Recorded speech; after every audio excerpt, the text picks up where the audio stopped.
இப்ப அவன் பேசினதையே நினைச்சு ஃபீல் பண்ணிட்டு இருக்கிறதுல எந்த அர்த்தமும் இல்ல. இவனை அனுப்பிவிட்டு நம்மள பலவீனப்படுத்தணும்னு நினைக்கிறாங்க அவங்க. வெளியில இருக்கிற நம்மள திரும்பவும் உள்ள கொண்டு வரணும்னு பாக்குறாங்க. அது நிச்சயம் நடக்காது.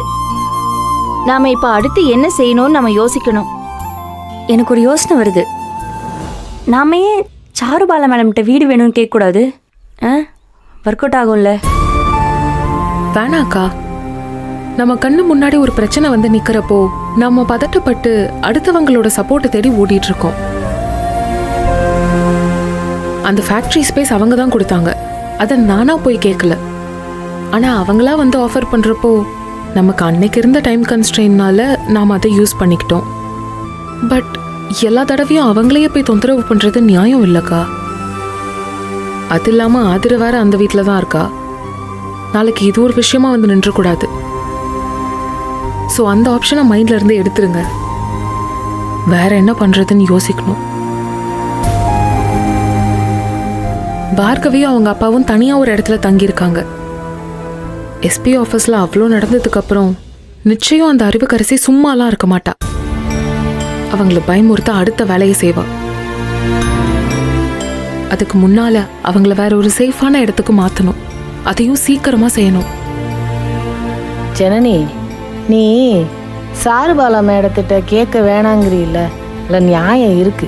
நமக்கு இருக்க பிரச்சனையில இப்போதைக்கு பெரும் பிரச்சனை வீடு தான். முதல்ல நமக்கு தங்குறதுக்கு ஒரு இடம் கிடைக்கணும். ஒரு கூரை கிடைச்சிருச்சுன்னா அதுக்குள்ள போய் உக்காந்துக்கிட்டு நம்ம சாப்பிடுறோமோ இல்லையோ நம்ம வேலையை பார்க்கலாம், இல்ல நிம்மதியாவது இருக்கலாம். கரெக்டா கண்டுபிடிச்சிட்டீங்கக்கா.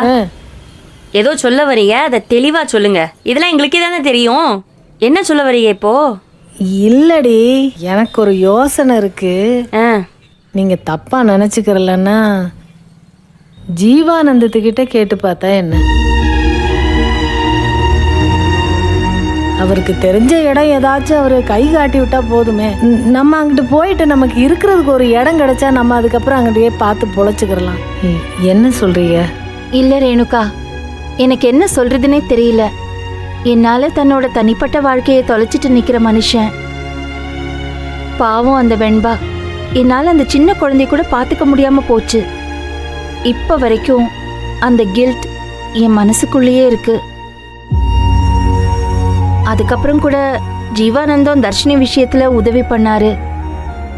அதனால அவர் ஜெயில் வரைக்கும் போக வேண்டிய சூழ்நிலை ஆயிடுச்சு.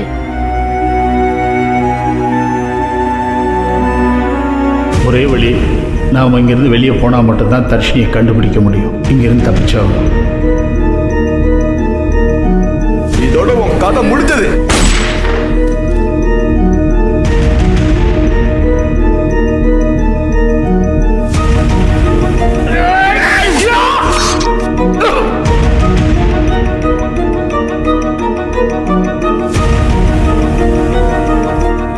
நான் வீட்டை விட்டு வெளியேறி இருந்த நாட்கள்லயும் எனக்கும் தர்ஷினிக்கும் அவர் தான் ஆறுதலா இருந்தாரு. ஊர் முழுக்க அவரையும் என்னையும் வச்சு அசிங்கமா பேசினாங்க, தப்பு தப்பா பேசினாங்க. அப்ப கூட எந்த வருத்தமும் படாம அந்த பேச்சு என்ன பாதிச்சிடக்கூடாதுன்னு யோசிச்சாரு. இப்போ திரும்ப திரும்ப அவர்கிட்டயே போய் நிக்கிறது நியாயம் இல்லைன்னு தோணுது. அது புரியாம இல்லக்கா. நாங்களும் தான் இதெல்லாம் நடக்கையிலே கூடத்தானே இருந்தோம். எங்களுக்கு தான் எல்லாம் தெரியுமே. ஆனா இப்போ நம்மலாம் ரொம்ப இக்கட்டான சூழ்நிலையில நிக்கிறோம். நடுத்தெருவுக்கு வந்துட்டோம்.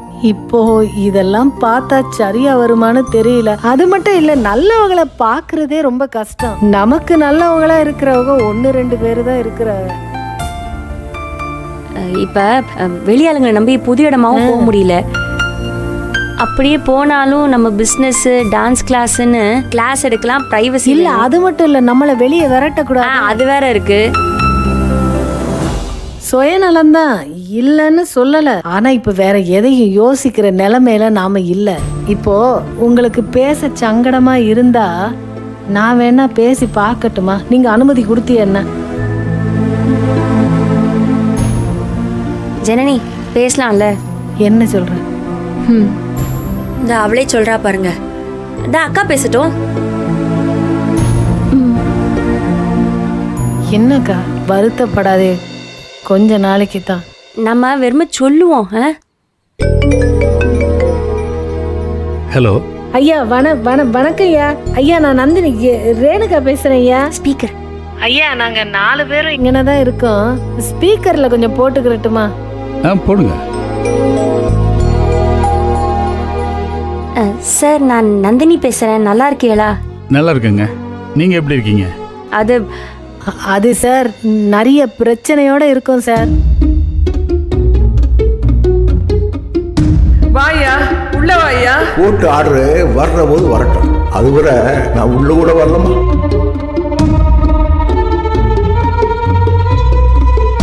சார் ஆர்டர் கிடைச்சிருச்சு சார்.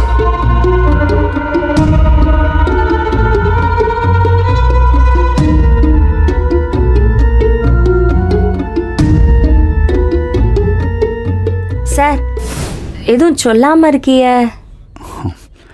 இதை பாருங்க, இதில் நான் சொல்கிறதுக்கு என்ன இருக்கு?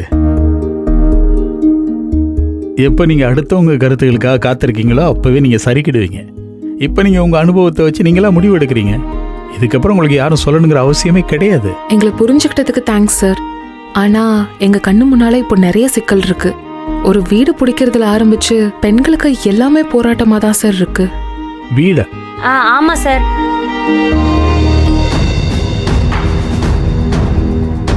நான் உங்களுக்கு பார்த்த வீடு இங்கே பக்கத்தில் தான் இருக்குது. ஸோ நாளைக்கு காலையில் நம்ம எல்லாரும் அங்கே போயிடலாம். நீங்கள்லாம் உங்கள் வீட்டில் பிரச்சனை பண்ணிட்டு வந்திருக்கீங்க போல. பெரிய இடத்து பொம்பை எங்களுக்கு வேண்டாம். நாளைக்கு ஒரு நாள் டைம் எடுத்துக்கோங்க. நாளன்னைக்கே வீட்டை காலி பண்ணிடுங்க.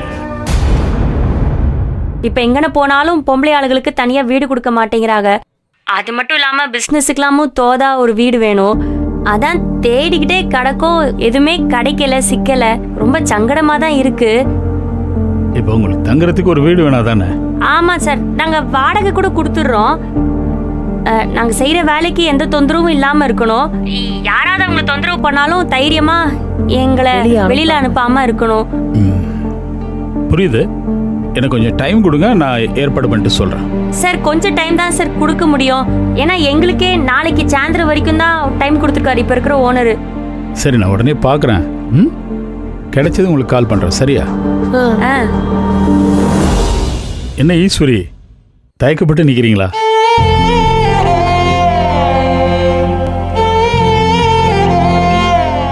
உங்கள் மன ஓட்டம் எனக்கு நல்லா புரியுது. ஈஸ்வரி, ஒரு விஷயத்தை நல்லா புரிஞ்சுக்கோங்க.